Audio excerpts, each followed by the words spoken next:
리더라는 자리는 거저 존재하는 게 아닙니다. 권한만큼 책임이 따릅니다. 그게 국정 전체를 결정할 수 있는 대통령이나 여당의 대표 같은 자리라면 더욱 그렇습니다. 그런데 지금 이 나라의 정부 여당은 이런 기본적인 것조차 무시하고 있습니다. 결국 국힘 내부에서 크게 문제가 터졌습니다. 오늘도 구독, 좋아요와 함께 정치사수 시작해 보겠습니다. 더불어민주당은 검찰이 이재명 대표를 쌍방울 대북 송금 의혹으로 기소한 것에 대해 검찰 독재 정권의 조작 수사가 임계치를 넘어섰다고 비판했습니다. 한민수 대변인은 15일 서면 브리핑에서 검찰의 대북 송금 수사는 조봉암 간첩 조작 사건처럼 희대의 조작 수사로 대한민국 역사에 오점으로 남을 것이라면서 이같이 말했습니다.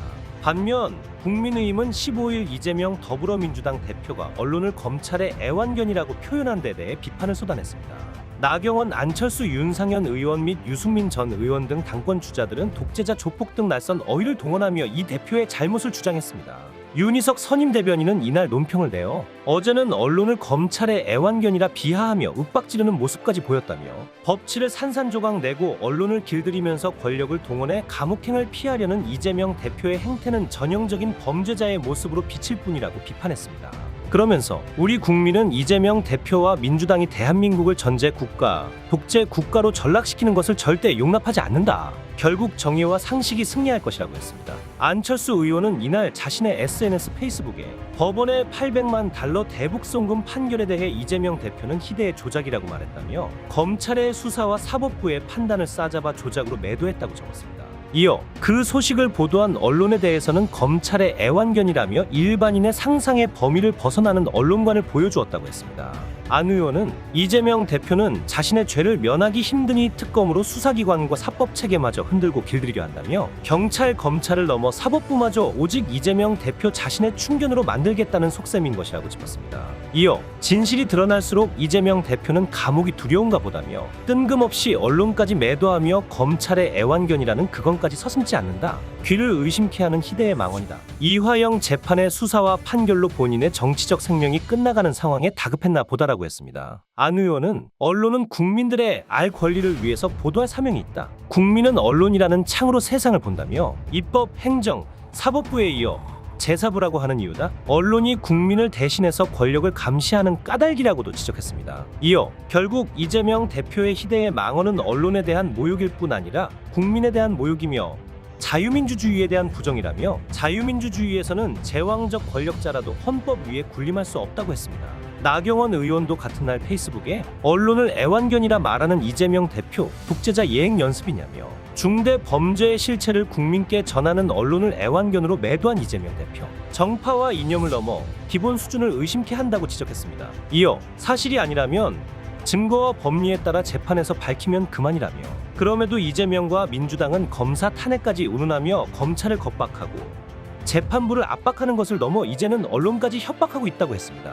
나 의원은 오로지 한 사람의 범죄 처벌을 막고 그 사람이 대권으로 가는 길을 열어주기 위해 대한민국 헌정질서와 민주주의가 질식당하고 있다며 그리고 그 모든 것을 앞장서서 지휘하는 이재명 대표 법치의 적이자 국민 위에 군림하는 특권의 화신이라고도 짚었습니다.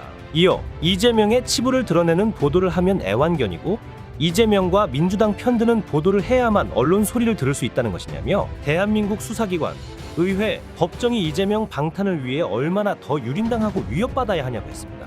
나 의원은 이재명 대표 한 명의 대한민국 전체가 농락당하고 있다며 참으로 서글프고 화나는 현실이라고 꼬집었습니다. 유승민 전 의원은 페이스북에 이재명 대표가 언론을 검찰의 애완견이라고 비난했다며 이 대표는 총선 압승 후 특검과 탄핵으로 검사, 판사들을 공갈 협박하더니 이제는 언론까지 겁박하기 시작했다고 짚었습니다.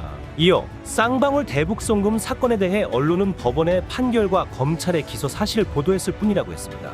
그는 만약 이 대표 말대로 진실을 보도하지 않고 검찰이 주는 정보를 받아 열심히 왜곡, 조작하는 언론사가 있었다면 이 대표 본인이 증거를 갖고 그 언론사에 대해 중재 신청을 하든 고소를 하면 될 일 아니냐고 물었습니다. 그러면서 언론 전체를 싸잡아 검찰의 개라고 비난하는 조폭 같은 막말을 들으면 저런 사람이 대통령이 되면 나라가 망하겠구나라는 생각밖에 들지 않는다고 했습니다. 유 전 의원은 총선에 참패하고도 아직 정신 못 차리고 있는 보수를 보면 저런 사람이 대통령 되는 게 두렵지도 않은 모양이라며 언론 전체를 모독한 이 대표의 망언에 대해 언론사들, 기자님들은 어떻게 생각하냐고 물었습니다. 이 대표는 전날 서울 서초구 서울중앙지법에서 열린 공직선거법 위반 혐의 관련 재판에 출석하기 전 기자들과 만나 검찰이 쌍방울 대북 송금과 관련한 제3자 뇌물 혐의 등으로 자신을 추가 기소한 것에 대해 이 사건은 희대의 조작 사건으로 결국은 밝혀질 것이라고 밝혔습니다. 그는 언론을 향해서는 검찰이라고 하는 국가 권력기관이 사건을 조작하고 엉터리 정보 제공을 하면 열심히 받아쓰고 조작은 하지만 그에 반하는 객관적인 사실이 나오더라도 전혀 관심을 안 갖는다며 진실을 보도하기는커녕 마치 검찰의 애완견처럼 주는 정보를 받아서 열심히 왜곡 조작하고 있지 않냐고 말했습니다. 민주당은 검찰이 이 대표를 쌍방울 대북 송금 의혹으로 기소한 것을 두고 검찰 독재 정권의 조작 수사가 임계치를 넘어섰다며 연일 검찰 때리기를 이어갔는데요.